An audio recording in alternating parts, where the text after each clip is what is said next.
자, 오늘은 제 6강 장사한지 사흘 만에 죽은 자 가운데서 다시 살아나시며 하는 부분입니다.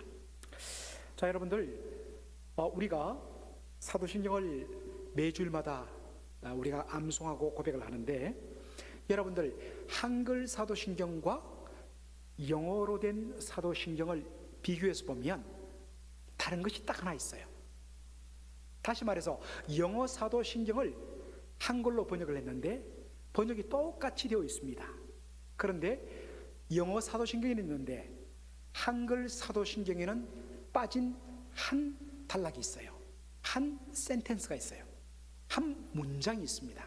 그게 뭘까 하는 것입니다. 자, 여러분들 1번 보시면 예수님 십자가에 죽으시고 장사한 지 사흘 만에 죽은 자 가운데서 다시 살아나시고 라고 우리가 고백을 하지 않습니까? 그렇게 했죠.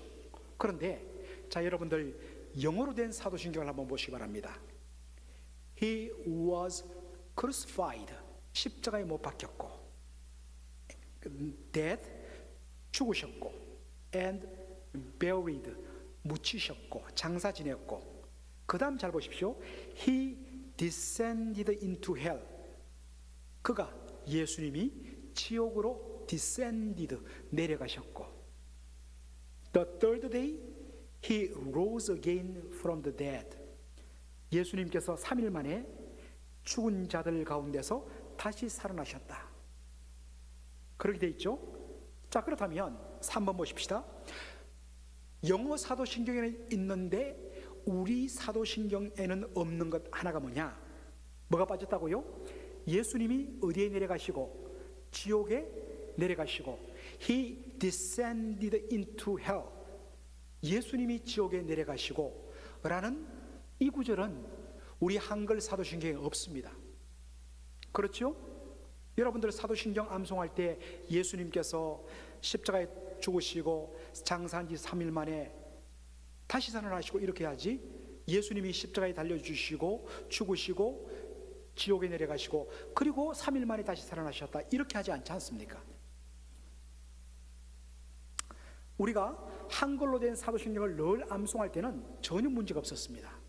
그런데 어느 날 좀 더 영어로 한번 사도신경을 보자 싶어서 영어로 비교하며 본 분들은 다 혼란과 충격을 받습니다.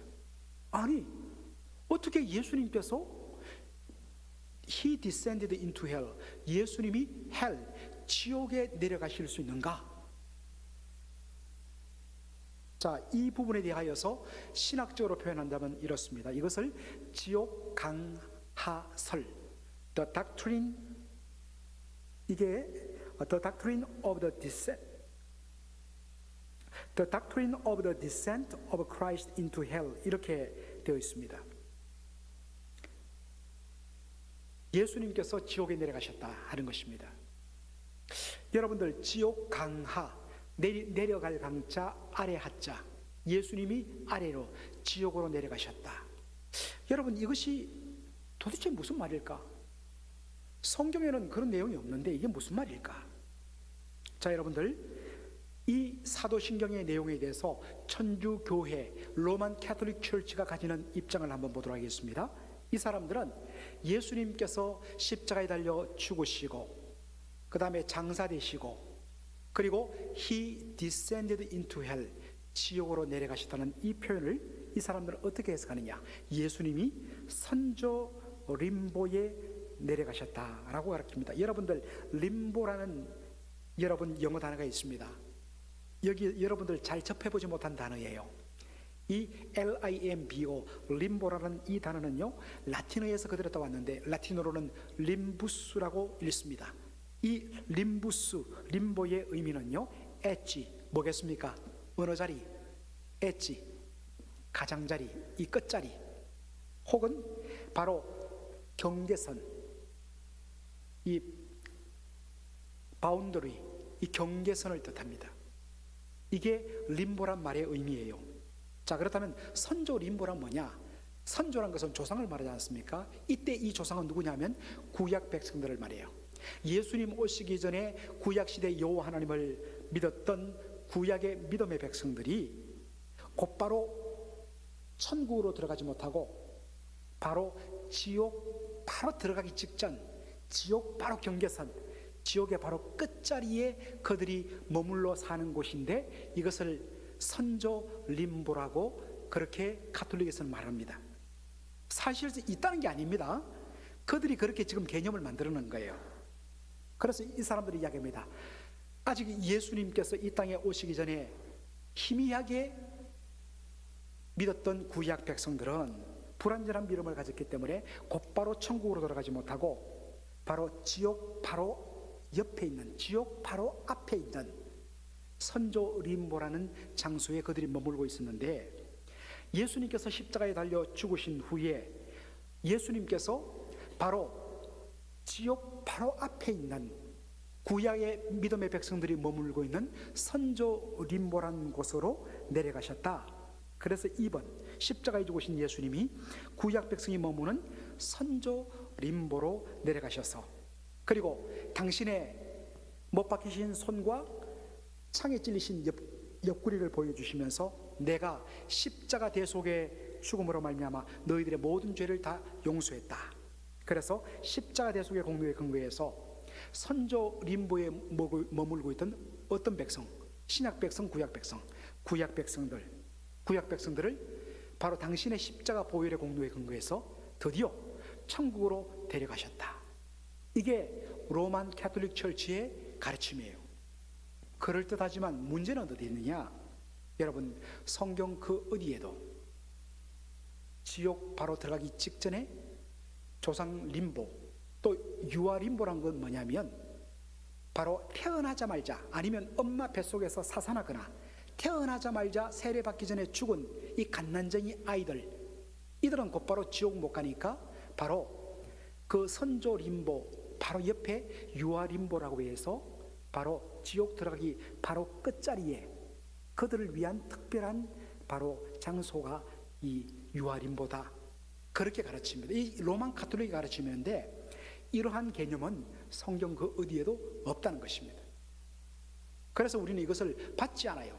그리고 성경 그 어디에도 이 부분에 대해서 뒷받침해 주는 내용이 없기 때문입니다. 아무리 그럴지라도 우리 예수 믿는 사람들의 자세는 뭐냐면, 성경이 가는 만큼 가고 성경이 멈추면 우리도 같이 멈추는, 모든 것이 말씀에 근거해야 된다는 사실입니다. 그런 의미에서 이것을 우리는 받을 수가 없습니다. 여러분들, 우리 또 이 근방에 이 루트란 철치들, 마르틴 루트, 종교개혁자 마르틴 루트의 후예들인 루트란 철치들이 여러 군데 있습니다. 바로 요 체인브리지에도 리디멀 루트란 철치라고 아주 큰 교회가 있죠. 이 루트란 교회는 어떤 견해를 갖고 있냐면 이렇게 이야기해요. He descended into hell. 이 표현 그대로 예수님은 십자가에 달려 죽으시고 나서 바로 지옥에 실제로 내려갔다, 이렇게 가르칩니다. 그리고는 뭐라고 하냐면, 지옥에는 누가 있냐면 지옥에는 마귀 사탄이 있는데, 지옥에 있는 마귀 사탄에게 예수님의 십자가 대속의 보혈을 보여주시면서 내가 십자가를 통해서 마귀 너를 이겼다, 그렇게 확 선포하시고 내가 너로부터 바로 죽음의 승리를 내가 온전히 선포한다, 이렇게 외치시고 하늘로 올라가셨다. 역시 이것도 문제는 뭐에 있습니까? 성경에서 이런 근거를 찾을 수가 없다는 것입니다. 자, 그렇다면 사실 성경에도 보면, 사실 그러면 우리가 He descended into hell, 예수님께서 지옥에 내려가셨다는 이 영어 사도신경에 있는, 그리고 라틴어 사도신경도 마찬가지입니다. 이 부분을 어떻게 우리가 해석할 것인가? 그것은 바로 지옥이라는, 헬이라는 이 말의 정확한 의미를 우리가 알면 이해할 수 있다 하는 것입니다. 자, 여러분 1번 보십시오. 우리가 영어 단어로 지옥을 가리키는 단어가 헬입니다. H-E-L-L. 여러분, 이 헬과 그대로 상응하는 히브리어가요, 스올이에요. 그래서 저와 여러분이 갖고 있는 우리 개역 한글판에는 스올이라는 단어가 딱 한 군데 나옵니다. 그 외에는 전부 다 음부란 단어를 써요. 그런데 그 음부라는 단어를 히브리어로 보면 다 스올이라고 되어 있어요. 자, 그리고 이 영어 단어 헬, 지옥이란 단어와 상응하는 헬러가 뭐냐면 하데스입니다. 그래서 영어 발음을 하시는 분들은 헤이디스라고 이렇게 발음을 하는데 하데스. 자, 여러분들 이 히브리어로 스올 그리고 헬라어로 하데스의 의미가 뭘까? 여러분들 이것을 문맥을 통해서 보면요, 스올 혹은 하데스, 우리나라 말로 음부라고 번역된 이 단어의 의미는요, 우리는 보통 음부 이렇게 하면 다 지옥을 알아요. 지옥의 개념도 있습니다. 그러나 이 스올, 하데스, 즉 음부란 말을 문맥에서 살펴보면 가장 많은 것이 죽음이란 뜻이에요. 두 번째는 사람이 죽으면 어디로 들어갑니까? 무덤에 들어가죠. 그래서 grave, 무덤이란 뜻이에요. 그리고 세 번째 쓰이는 의미가 뭐냐? 문자 그대로 지옥입니다. 영원한 형벌과 심판의 장소인 지옥이란 개념으로 써요. 다시 말합니다. 우리가 보통 헬이라는 단어를 히브리 헬러로 보면 바로 스올 혹은 하데스, 우리나라 말로는 음부라고 번역되는데 이것의 의미는 세 가지다. 첫째, 죽음. 둘째, 무덤. 그리고 세 번째가 우리가 소위 말하는 지옥입니다. 이 세 가지 개념을 같이 가고 있습니다. 그런데 흥미로운 것은요, 4번 보시면 16세기까지 영어 단어 헬은요, 아까도 말했지만 우리는 헬 하면 딱 먼저 떠오르는 것이 뭡니까? 지옥, 영원한 형벌과 심판의 장소, 이렇게 우리는 매치가 되는데 16세기까지 영어를 쓰는 사람에게 헬이란 단어를 쓰면 이것이 그런 형벌받는 장소가 아닌 죽은 자들의 처소, 곧 뭐예요? 죽은 자들이 머무는 곳이 어디예요? 그레이브, 무덤이죠. 그러니까 16세기까지 헬이라는 영어 단어는요, 무덤이라는 개념으로 쓰여졌다는 것입니다.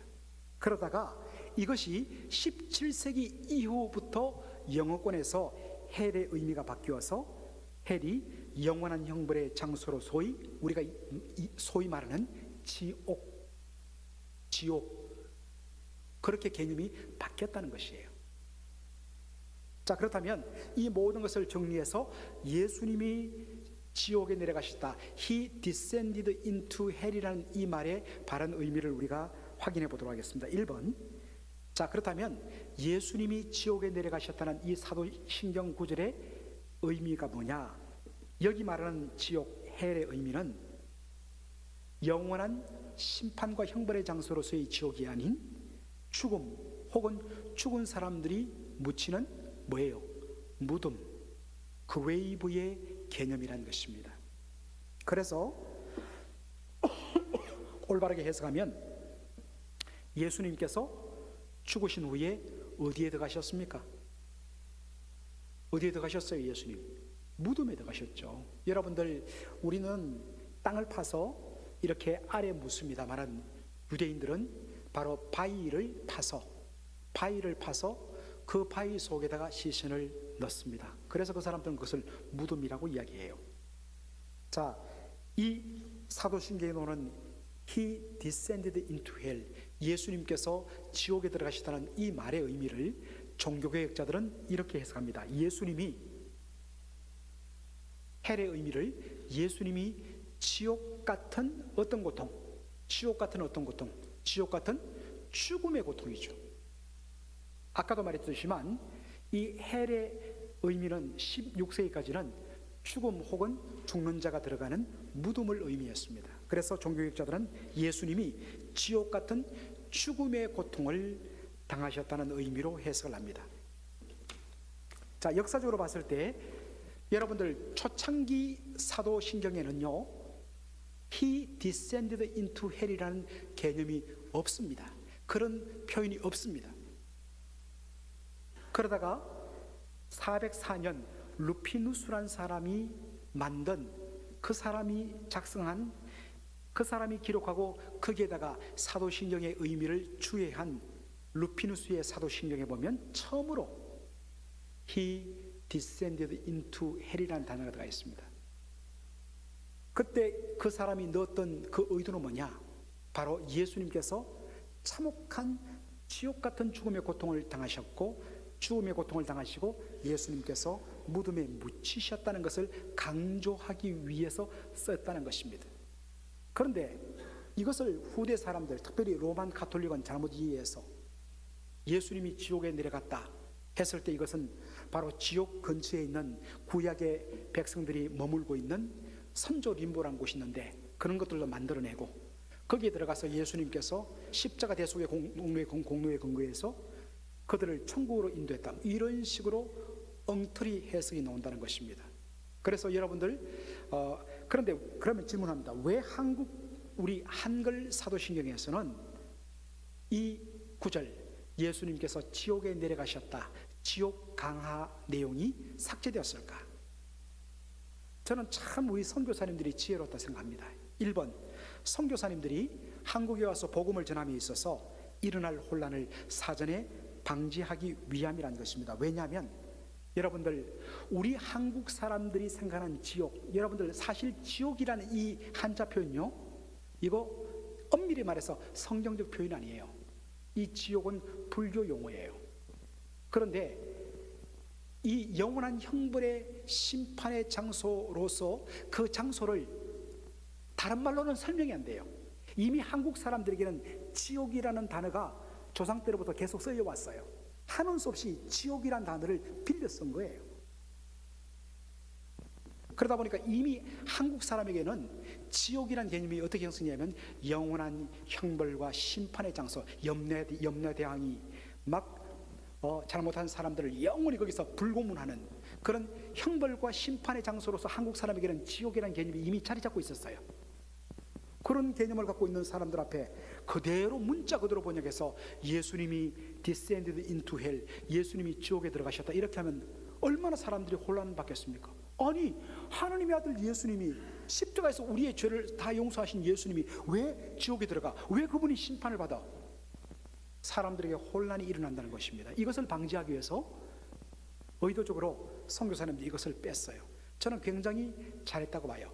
대신에 요즘에 이렇게 이제 영어를 많이 쓰는 시대가 되었으니까 이제는 영어 사도신경에 이런 내용이 있다는 것들도 알려주고, 그런데 이것이 왜 쓰이게 되었고 이때 말하는 헬의 개념이 역사적으로 그 다음에 언어적으로 어떤 개념인가를 바로 알려주어서 성도들로 하여금 혼란을 피하게 하는 것이 옳다 싶어서 제가 여러분들에게 이렇게 말씀을 드립니다. 여러분 이해되시죠? 예, 우리 맥클린의 수준이 이렇습니다. 고개 끄덕여 주시기 바랍니다. 충분히 이해되실 겁니다. 자, 이제 우리가 부활을 다루겠습니다. 여러분, 왜 사도들은 예수님의 부활이 하나님에 의해서 일어난 것으로 선언했을까요? 여러분들, 우리가 특별히 사도행전이나 바울서신을 보면 예수님의 부활을 이야기할 때 항상 하나님이 그를 죽은 자 가운데서 다시 살리셨다, 모든 예수님의 부활의 주체를 성부 하나님께 돌립니다. 하나님께서 예수님을 죽은 자 가운데 또 다시 살렸다 이야기하십니다. 자, 그 이유는 첫 번째, 부활은 생명의 주이신 누구에 의해서? 생명의 주이신 하나님에 의해서만 일어난 초자연적인 역사란 것입니다. 사람의 생명이 끊어졌을 때 그 누구도, 어떤 인생도, 어떤 탁월한 의사도 이미 죽어버린, 그리고 죽은 지 3일 만에 3일 된 시신을 다시 살려낼 수가 없습니다. 오직 우리의 생명을 주관하시는 하나님, 그 하나님만이 죽은 자를 다시 살려낼 수 있다는 것입니다. 그래서 부활은 생명의 주이신 하나님에 의해서 일어난 초자연적인 역사다. 둘째로, 부활은 예수님이 하나님께 저주받고 죽은 죄인이 아니라 하나님의 누구이심을 확정하는 사건이라고요? 누구? 하나님의 아들.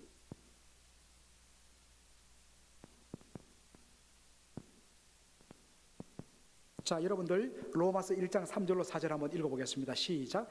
이 아들로 말하면 육신으로는 다윗의 혈통에서 나셨고 성결의 영으로는 죽은 자 가운데서 부활하여 능력으로 하나님의 아들로 인정되셨으니 곧 우리 주 예수 그리스도시니라.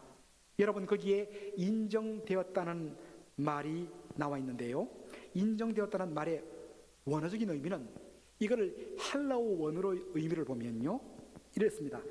mark out the boundaries. 자기 땅의 영역을 표시하는 겁니다. 이건 내 땅이다. 어떻게 해요?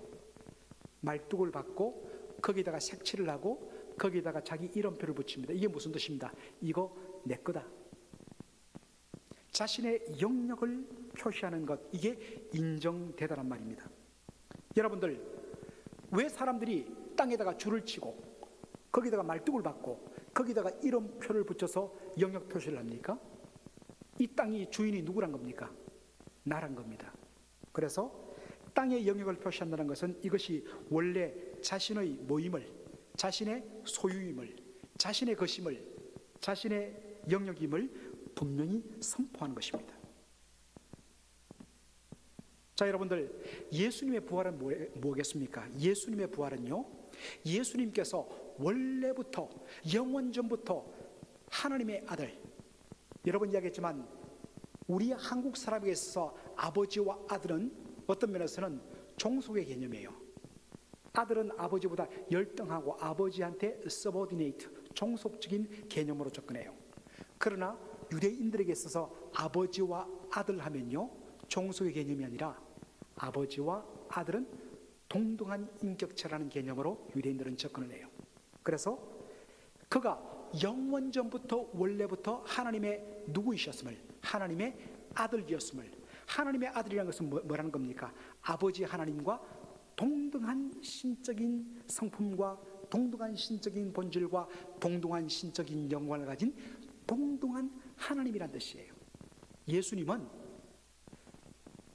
원래부터 처음부터 하나님의 아들이심을 명확하게 declare, 명확하게 선포하는 행위가 뭐냐? 예수님의 부활이란 것입니다. 이 사실을 여러분들 바로 바울이 부활하신 예수님을 만나는 장면에서 우리가 확인해 볼 수 있어요. 바울은 그때는 이 바울은 사실 여러분들 이것도 여러분 제가 말씀드렸는데, 어떤 분들은 바울이 예수 믿기 전에는 사울이라는 이름, 이 사울이라는 이름은 바로 크다는 뜻이거든요. 큰 자라는 그런 교만한 마음을 갖고 자기가 죄인인 줄 알았다가 부활하신 예수님 만나고 회개하고 완전히 낮아진 다음에는 바울이란 뜻, 작은 자란 이름을 뜻을 가진 바울이란 이름을 썼다, 이런 식으로 설명을 합니다. 많은 성도들이 그렇게 들었을 거예요. 잘못된 겁니다. 여러분들, 2000년 전 당시의 사람들은 두 가지 이름을 썼어요. 하나는 자기 민족 고유의 이름, 그리고 또 하나는 그 당시 로마 제국 치하에 있었기 때문에 라틴식 혹은 헬라식 이름을 썼습니다. 마치 우리 여기에 이민 온 시민권을 받은 분들이 예를 들어서 자기 원래 이름이 있지만, 우리 손창호 장로님 그 페이스북 보니까 지미손이라고 돼 있더라고요. 저는 처음에 지미가 누군 줄 알았는데 보니까 창호 지미손이에요. 그래서 한국 이름은 창호인데 영어 이름으로는 지미예요. 마치 이런 겁니다.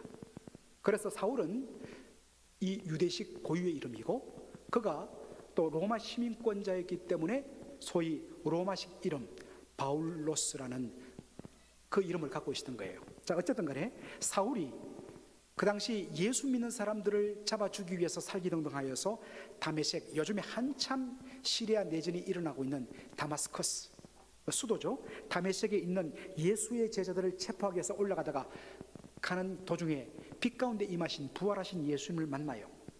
그때 들려온 음성이 무엇입니까? 사울아 사울아, 네가 어찌하여 나를 핍박하느냐?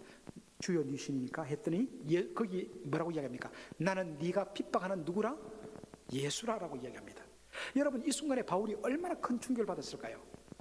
우리는 바울의 충격을 갑자기 예수라는 이름을 듣고 화들짝 놀랐다, 뭐 이 정도로 우리는 충격을 생각하는데, 사실은 그보다 훨씬 더 깊은 의미가 담겨 있습니다. 왜 바울이 충격을 받느냐? 분명 나는 네가 핍박하는 예수라는 그 이름은 자기가 알기로 십자가에 못 박혀 죽었단 말입니다. 여러분들, 십자가 죽음이 의미하는 것이 뭐라고 이야기했습니까? 십자가란 것은 하나님께 뭘 받는 것, 저주받아 죽은 죄인의 죽음이에요. 그래서 로마 제국 당시 십자가는 사형수의 사형 형태를 쓸 뿐만 아니라 유대인들에게는 나무에 달린 자마다 하나님께 저주를 받았음이라는 신명기 21장 23절의 말씀에 근거해서 십자가는 하나님께 저주받은 죄인의 죽음의 상징입니다. 분명 예수는 십자가에 못 박혔고, 그리고 이것의 의미는 하나님께 저주받아 죽은 죽음인데, 3번, 그런데 하나님께 저주받고 죽었다고 여겨졌던 예수가 지금 자기 앞에서 살아서 말을 하는 것입니다.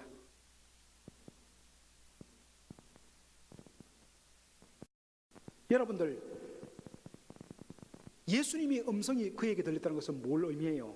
이것은 십자가에서 죽임당하였던 바로 그 예수가 다시 살아났다는 뜻입니다. To be raised, 다시 살아났다는 뜻이에요. 5번, 예수가 죽음에서 다시 살아났다는 것은 아까도 말했지만 죽은 사람이 다시 살아나는 것은 사람으로서는 할 수 없어요. 오직 생명을 다시 살리는 것은 누구만 할 수 있습니까? 하나님만 할 수 있어요. 그래서 예수가 죽음에서 다시 살아났다는 것, 부활했다는 것은 누가 살려주셨다는 겁니까? 하나님이 살려주셨다는 뜻입니다. 그렇다면 하나님이 예수를 십자가에 못 박혀 달려 죽은 예수를 다시 살려 부활시켰다는 의미는 뭐겠습니까? 아까도 말했듯이 십자가 죽음은 저주받은 죄인의 죽음이에요. 그런데 그 십자가에 달려 죽은 예수를 하나님이 다시 살려냈다는 것은 무슨 의미입니까? 이 십자가에 달려 죽은 예수는 죄가 있다 없다? 없다는 뜻입니다. 그렇다면 예수의 십자가 죽음은 어떤 죽음인가? 분명 저주의 죽음은 맞는데 그 저주는 자신의 죄 때문에 당한 저주가 아니라 바로 마땅히 저주받고 죽어야 할 나 같은, 우리 같은 죄인들을 살리시기 위해서 대신 죽은 어떤 죽음이었다고요? 대속의 죽음. 대신 저주받고 우리의 모든 죄값을 대신 값 치러주는 대속의 죽음이었다는 것입니다. 그렇다면 예수의 부활은 무엇인가? 예수님께서 하나님의 아들이심을 온 천하에 확정하는 바로 증거가 된다는 것입니다. 예수님의 부활은 예수님이 하나님의 아들이시다. 예수님이 저주를 받은 것은 자신의 죄 때문이 아니라 바로 우리의 죄 때문이다. 바로 이것이 바울이 받은 충격이요, 바울이 발견한 복음이었습니다. 자, 이제 정리하면 예수님의 부활은 우리에게 두 가지를 보증합니다. 첫째는 예수님의 부활은 우리의, 한자로 되어 있죠, 영어로는 justification. 예수님의 부활은 우리의 뭐를 보증해요? 우리의 칭의를 보증합니다. 우리의 칭의를 개런티합니다. 자, 여러분들 1번 보시면 로마서 4장 25절이 있죠? 한번 읽어보겠습니다. 시작. 예수는 우리 범죄함을 위하여 내어줌이 되고 또한 우리를 의롭다 하심을 위하여 살아나셨느니라. 여러분들, 예수님께서 이번에 십자가에 달려 죽으신 이유는 뭐 때문입니까? 우리의 뭐 때문이에요? 우리의 죄 때문입니다. 우리의 범죄 때문입니다. 예수님께서 십자가에 달려 율법의 저주, 죄의 싹슨 사망이라는 율법의 저주를 받고 우리 대신 죽으심의 결과로 어떤 일이 일어났느냐? A번, 우리의 모든 죄가 어떻게 되었어요? 속량이 되었어요. 여러 번 이야기했지만 속자란 갑치를 속자고 량자란 것은 어질량자도 되지만 바로 노예의 반대 개념인 자유민의 개념, 양민의 개념이라고 이야기했습니다. 노예의 몸값, 노예의 몸에 붙은 몸값을 돈을 지불하고 삼으로 말미암아 노예가 자유하게 되는 것, 이것이 속량이라고 했습니다. 예수님께서 우리가 받아야 할 바로 율법의 저주를 대신 다 짊어지시고 우리 대신 십자가에서 저주받아 죽으심으로 말미암아 우리가 치료할 모든 죄의 값을 다 지불하신 것입니다. 그래서 속량이 된 것입니다. 자, B번, 왜냐하면 예수님이 십자가에서 우리의 죄값을 대신 다 지불하셨기 때문에. 여러분 이야기합니다만 예수님께서 십자가상에서 마지막으로 외친 말씀 중에 하나가 뭐냐? 요한복음 19장 30절에 다 이루었다. 다 이루었다. 여러분, 이 다 이루었다는 말의 원어적인 의미가 뭐라고 그랬습니까? 다 값을 지불했다는 뜻입니다.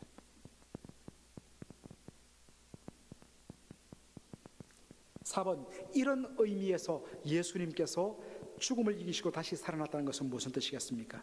예수님께서 모든 죄값을 다 뭐 하셨다? 지불하셨다는 공개적인 바로 테스트모니, 여러 가지 표현이 되겠죠. 공개적인 증언도 되겠고, 공개적인 확정도 되겠고, 공개적인 선언도 되겠고, 그렇습니다. 예수님의 부활은 뭐냐? 내가 십자가에서 너희들을 위해서 대신 값을 지불한 이 죽음이, 이 속죄가 다 이루어졌다. 너희의 죄가 다 값치러졌다. 너희와 하나님을 가로막고 있는 이 죄의 모든 장벽이 무너지고 너희가 하나님과 다시 화해하게 되었다. 관계가 회복되었다. 죄사함을 받게 되었다. 이 모든 것을 보여주는 건 뭐냐? 예수님의 부활이라는 것입니다. 그래서 예수는 우리 범죄함을 위하여 내모줌이 되고 또한 우리를 의롭다 하심을 위하여서 다시 살아나셨느니라 하는 말입니다. B번, 만일 아직 죄 지불하지 않은 죄의 값이 하나라도 남아있다면 예수님은 결코 살아날 수 없는 것입니다. 그러므로 C번, 그리스도께서 다시 사신 것이 없으면 너희의 믿음도 헛되고 너희가 여전히 뭐 가운데 있을 것이요? 예, 죄 가운데 있습니다. 5번, 부활에 근거하여 하나님이 우리의 모든 죄가 다 지불되었다고 선언하는 것이 뭐냐? 바로 칭의입니다. 우리가 의롭게 되었다는 것은 뭐겠습니까? 우리가 의로운 행위를 함으로 하나님이 우리를 의롭다고 인정하는 것이 아니라 예수님의 십자가 대속의 죽음에 근거하여서 우리의 모든 죄값이 다 값치러졌다. 이것을 선언하는 것이 칭의입니다. 그런데 이것을 우리가 어떻게 누릴 수 있냐면 믿음으로 받아들일 때, 믿음으로 받아들일 때 하나님께서는 그 예수님이 이루신 놀라운 의를 우리의 것으로 인정해 주신다는 것입니다. 자, 예수님의 부활에는 또 하나의 그 개런티가 보증이 있는데 그것은 뭐냐? 바로 우리의 몸에 뭐를 보증합니까? 아따, 참말로 장례식 설교 그래 많이 들어놓고, 예수님의 부활은 곧 뭐의 부활이 됩니까? 장차 우리 몸에, 그럼요, 역시 센스가 있으십니다, 집사님. 우리의 몸의 부활이에요. 이거 장례식 설교에서 항상 하잖아요, 여러분들. 자, 고린도전서 15장 20절 한번 우리 큰 목소리로 읽겠습니다. 시작. 그러나 이제 그리스도께서 죽은 자 가운데서 다시 살아 잠자는 자들의 어떤 열매? 첫 열매. 왜 S가 빠지는데? First fruit. 첫 열매. First fruit. 첫 열매가 되셨다. 여러분 잘 보십시오. 예수님께서 죽은 자들 가운데서 2000년 전에 다시 살아나셨지 않습니까? 부활하셨지 않습니까? 이 예수님의 부활은 어떤 의미냐? 잠자는 자들, 이때 잠자는 자들은 주 예수 그리스도 안에서 예수를 믿다가 바로 세상을 떠난, 성경에서는 죽는다는 말을 잘 안 쓰고 잠잔다는 말을 많이 씁니다. 예수 믿고 살다가 죽은 자들의 첫 열매가 된다. 여러분들, 이 첫 열매란 말은요, 전형적으로 구약 성경의 표현입니다. 구약에서 첫 열매의 의미는요, 이 밭에 곡식들을 심었는데 여러분들 보시면 알겠지만 항상 똑같이 동시에 모든 밭에 있는 곡식들이 동시에 다 노랗게 익지 않습니다. 꼭 이 성미 급한 놈들이 있어요. 그리고 아직 다들 군데군데는 다 아직도 시퍼렇고 아직도 보리가 채 여물지 않았는데 중간에 보니까 한 요런 뭉티기만 벌써 누렇게 익어가요. 그러면 이것을 첫 열매라고 그러는데 이 첫 열매를 잘라갖고 하나님 전에 바칩니다. 이 첫 열매의 의미는 뭐냐면 대표의 의미예요. 아직 밭에 있는 시퍼런 아직도 익지 않는 이 열매들 이미 익은 이 첫 열매의 어떤 면에서는 첫 열매가 대표니까 이 모든 것도 다 하나님의 것입니다.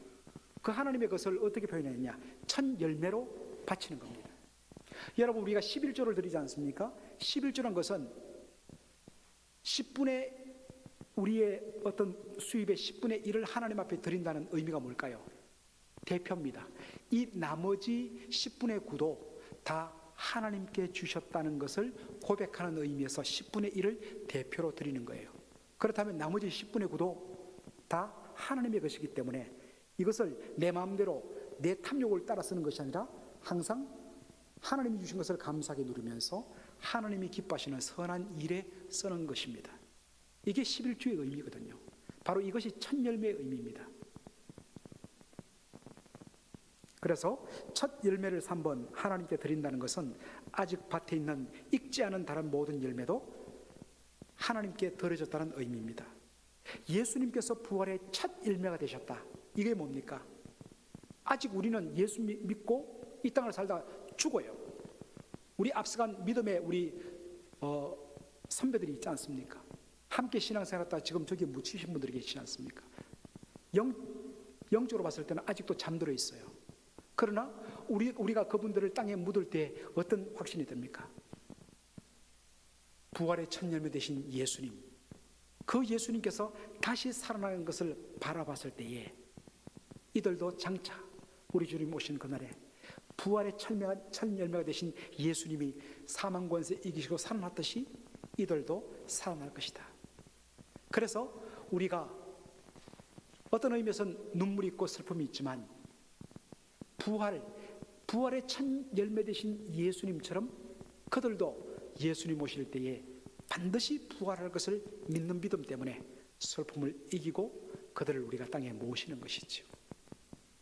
바로 예수님의 부활은 부활의 첫 열매라고 이야기했습니다. 예수님의 부활은 바로 저와 여러분의 몸의 부활을 개런티 보증하는 것입니다. 예수님 부활하셨다. 나도 부활한다. 그래서 여러분들 어떤 의미에서는 지금 몸이 좀 약하고 어떤 의미에서는 자꾸만 쇠해져가고 이런 부분에 대해서 슬프기도 하지만 뭐겠습니까? 소망이 있습니다.